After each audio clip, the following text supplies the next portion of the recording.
Hello YouTubians. So, it's been a week, yeah, this week's been fairly eventful, kind of. My sister Laura is now back off to Glasgow. She's currently down in London, and then going up tomorrow, because it makes life easier for her. And I'm gonna miss her. She's a strange one, Laura is. She likes to cut out from a box of crackers the cardboard box, and these are basically the picture of the cracker on the side of the box. And she cuts them out and then she hides them or in like obvious places so that you'll like walk into a room and it's like on a mirror when you look into the mirror in the bathroom or something. Or this one she left in my book. So I was reading and I flicked through because I was like thinking to see how much I had left. So I kind of just went like this and it just kind of boop, and I was like, I don't even know when she does it. I don't even know when she hides it. It's ridiculous. So yes, I posted a video on my Pookie's Adventures channel. It was a New Topic Tuesdays, which I'm going to do once a month. I've written the next skit to go up onto that channel. I now have a diary with things in so that I can actually be more productive and tick things off lists, which I like doing because I'm like that. So yeah, I have so many channels. I'm like obsessed with making YouTube channels. It's unhealthy. And I have just my channels, not the ones that I've made for other people or anything.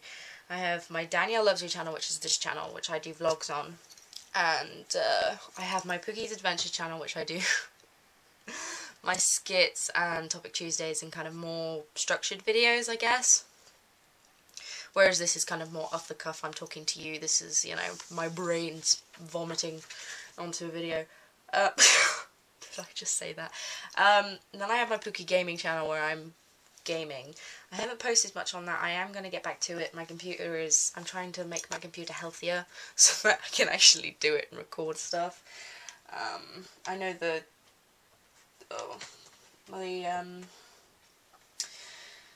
quality isn't great as some of the games, but yeah, and I'm currently doing some old games on it, which is kind of nice, doing some of the PS1 games that I own, because, you know, not everybody has a Xbox 360 or whatever.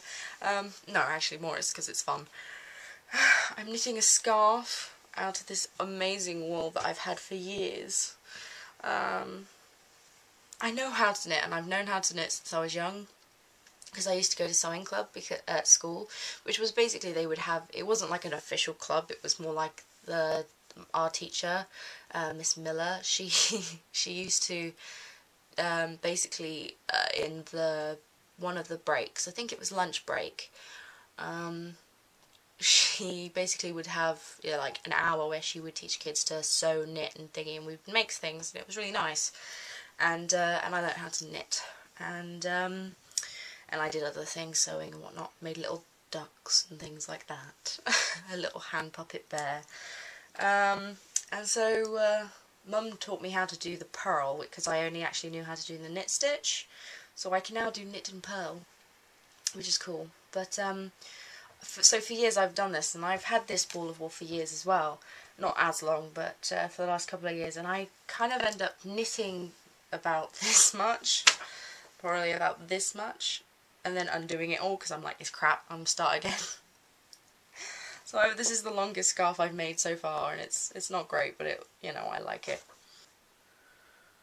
I feel like I've kind of gone way off topic here. Oh yes, why did I go from gaming to knitting? My brain. Okay, anyway, my channels. Random excursion. so I got the gaming channel, and then I got the Great Time Wasters, which is my cat channel for people who don't really want to see me talk and things, and my cats can be adorable and things. And then I have my faith channel. I know a lot of people don't have their own beliefs and all that kind of stuff, and my mum being a vicar, I've had to make some videos for church, and so basically I thought I'd put them up. They've been quite useful for other vicars to use as resources, and you know, I'm not bothered if you don't want to watch a movie. That's not your thing. It's fine. But that's another one of my channels. I have Red Bear vs Super Spook, which I've made but not done anything with yet, because it's kind of a channel with me and my sister Laura, and so we're hoping to do a kind of thing like that, but we kind of have not really talked about it. But I'm sure we will. I don't want to distract her from her studies up in Glasgow.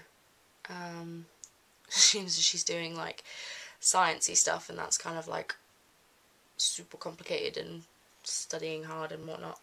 Not that any other university course isn't, but and then my last channel was Sneezy Chef, and I started Sneezy Chef as my project for allergy advice cooking, because a lot of the recipes that I do, I've cut things out. I'm good with using stuff that's vegan friendly and things like that, so it's kind of me teaching people how to do it. So I had to stop myself from making another channel. I watched JP Metz. She's a really awesome YouTuber, and she's much bigger than I am, and in the ways of subscribers, and she's awesome, but she has MS, and so she made an MS channel so that she can talk about her kind of thingies of MS. And I was like, that's a really good idea. It's a way of, reaching out to people and people to understand more if they're going through it, or just about to, if they've been just diagnosed or whatever, and things like that. And I was like, I know what, I'll make myself an ME channel, because that's what I suffer from, also known as chronic fatigue syndrome. And there's a lot of kind of confusion about what it is, what the symptoms are, and also there's a kind of, thing around it where people are like, oh, I had that for like a month. And you're just like, that's not ME. Or, I had that for 6 months. That's not ME. You don't get diagnosed with ME unless you've had it for 2 years. I've had it for 8. So I can safely say I have ME. So yeah, so I was like, I'll make an ME channel so I can talk about it on there. And I'm just like, why? I need not to separate every part of my life into these boxes, to put up on YouTube. And I'm just like, okay, so my vlogging channel is about me. It's about me personally and what I get up to. And my illness is part of that. So I'm just like, okay, just if you want to talk about your ME, do it on your vlogging channel. So, yeah, so I might talk about it. I might not. I don't know. So, there's not a lot of people on YouTube. I went and looked at people on YouTube who have ME kind of in a thingy, and there was one girl who's like, I have ME, and I looked at the date on it, and it was like 2009. I was like, I wonder if she's still suffering from it, and it's like, her latest video is, I now have breast cancer, and I'm just like, so I kind of gave up on that. I didn't really want to depress myself with that.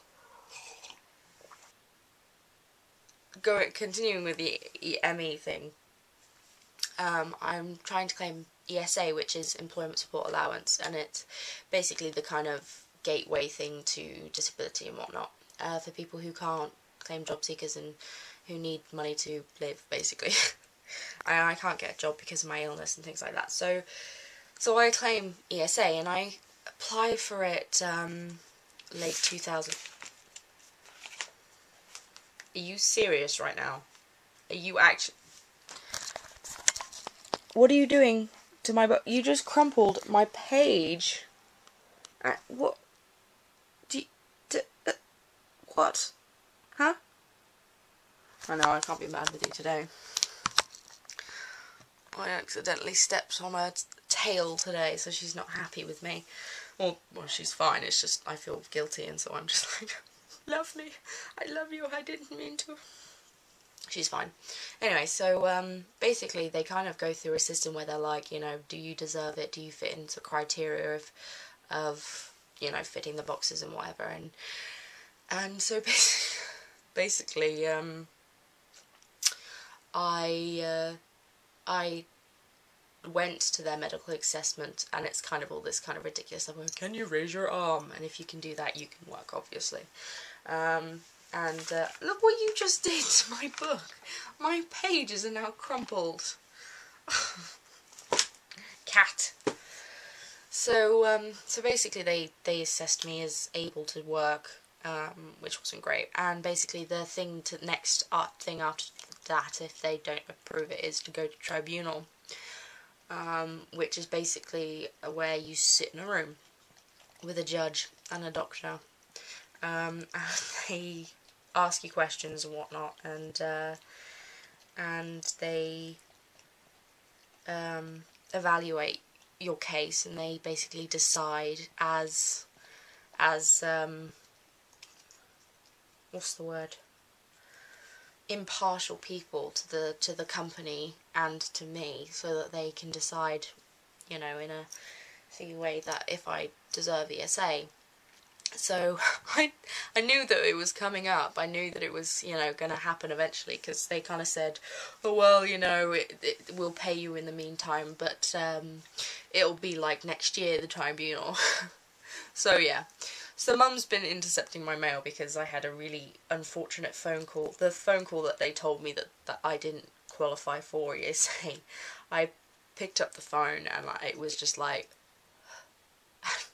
and I was just like, oh my god, I can't deal with this. It's so crap. Having to prove that you're so unwell that you deserve disability, and you have to look at your illness in the most negative way to do it.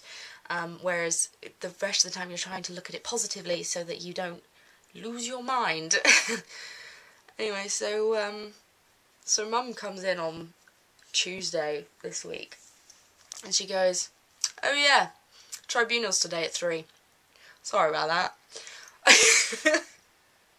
I'm just like, yeah, she did come in, she's like, I got bad news. I was just like, what is it now? Thinking that she's going to drop this giant bomb on me. It was tribunal. It was kind of a bomb. But she does this. She has this kind of motherly thing where she's just like, you know what? I'm just going to wait until the day. And then I'm going to tell them. And then they'll be in the room before they even know what's hit them. And it kind of works, because you're kind of like, okay, and then you're there, and so you don't have the weeks and weeks of fretting and worrying to deal with, which is good. And it worked with Laura, because Laura she had toe operations when she was young, because she had ingrown toenail, and basically she had like she had a couple of operations, and she had awful time with them, really awful, and they would like stick needles in your toe and all this kind of stuff. It was really horrible, and she fainted, and she kind of got this huge fear of them. So Mum got the letter through for that, and basically didn't tell her until the day, and she was like, we're going to the hospital, get dressed, or get in the car. And Laura was like, what? So she's like at the hospital before she even knows, you know, thingy, and she sat in the car, and Laura's like, I don't want to do it, I'm not going in. And she's like, well, you could, but they're not gonna send you another appointment if you don't show up for this one. So you're gonna live with an ingrown toenail, and you're not gonna get much treatment for it because you failed to attend the treatment that they're trying to give you. And she was like, oh. So she did it, and she's not had problems since with her toenails, which is great. Although she still walks around with her big toe in the air. I kind of call it like her little toe saluting, her big toe saluting. But she does it. She literally walks around with her big toe in the air. No reason.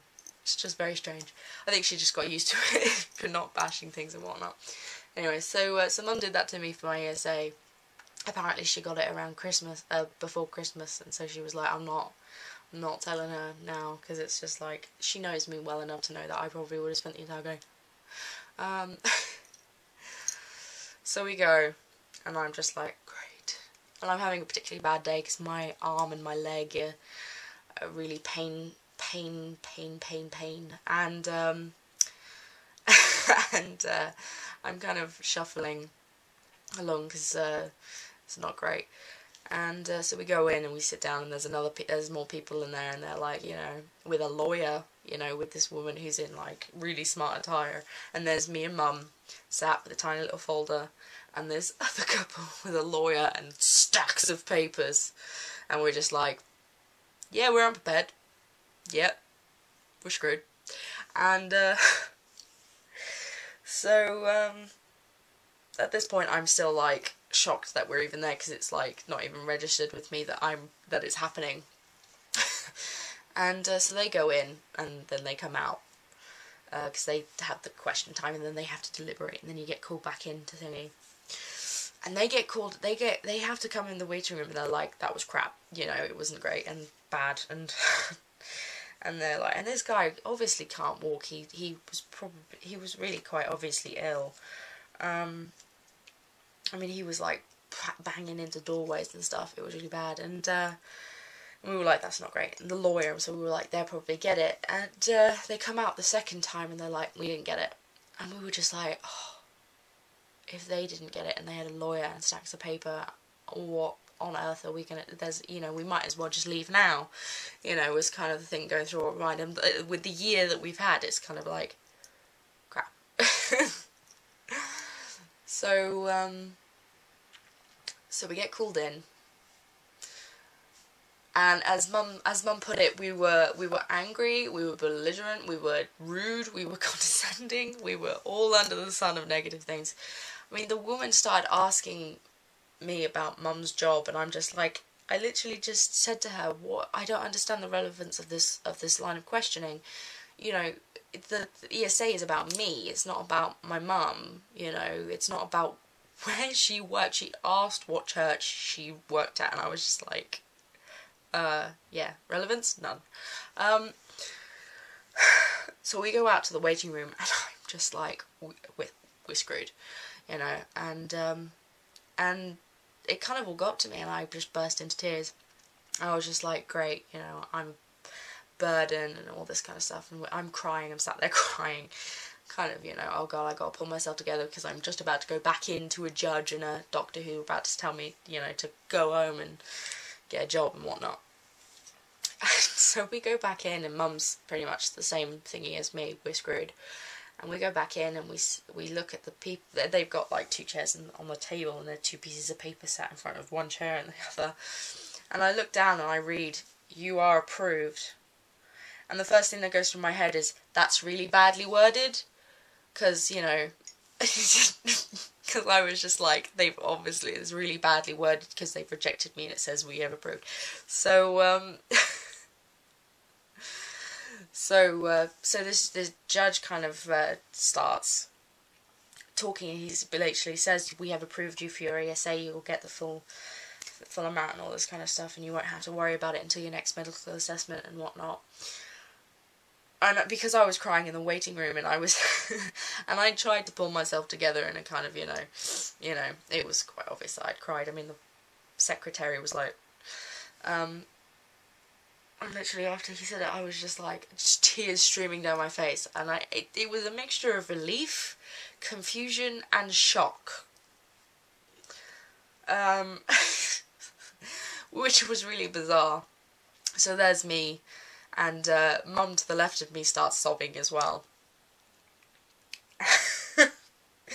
So there's me and Mum in a kind of mock courtroom, sobbing in front of a judge and a doctor, when they've just told us that we've been approved. And so we were like, oh, thank you, and we walk out, and the guy was really gracious. The judge guy kind of walked out and was like, you know, he had somebody in his family suffer from me, and he was like, you know, don't let it get you down, you do recover from it. And we were like, thank you so much, and he was like really sweet about it. And me and Mum just kind of stood sobbing and hugging, and then we kind of sobbed and hugged on our way back to the car, and then sobbed some more, and and then went home, and then we watched Point Break. Yeah, that was pretty much the day. We just go home and watch a movie. So yeah, so that was interesting. You just don't know I just didn't expect it. I just did not expect it at all. But, yeah, that was my experience with the ESA court, and all I can say, I guess, I can't really give advice on if somebody's good. If you're about to go to an ESA court, God knows, just tell the truth, the whole truth, nothing but the truth, and you know, just you have to kind of look at your thing in a negative way to be able to express how bad it really is. You kind of have to not tell them about your good days. You have to tell them about your bad days, you know. And that's pretty much what I did. So yes, that was that. So you know, things I've done this year. I had an MRI. I sobbed in front of a judge. Yeah, I think those are two things I could tick off my bucket list. Not that they were on there. So I'm going to vlog on this channel, obviously, because it's my vlogging channel. And I think I'm going to do a weekly vlog, so every Saturday. So I don't neglect my other channels as much as I do. I'm planning on doing more skits and funny things on my Pookie's Adventure, so if you're into that, please do go over there and watch it. So I'll record throughout the week, and then I'll do little bits like this and things like that, and tell you what's happening in my life. Yeah, I think that's what I'm gonna do. Yeah, I don't know, I've probably talked for like half an hour now, something ridiculous, and knitting, something really nice about stabbing a ball with a knitting needle. Anyway, I think I should probably end there. Hello kitty, are you staring at me? Yes you are. So yes, and I'll drink my tea. This is called Calming. What's it called? Nighttime pucker. It's like chamomile and lavender, I think. Really nice tea. I'm very British. I like my tea. So yes. God save the Queen and all that. Fa fa fa. So yes, I should really go because I'm just rambling. I'm probably going to end up calling this video The Ramblings of a Nutter. Something like that. Goodbye, Utopians.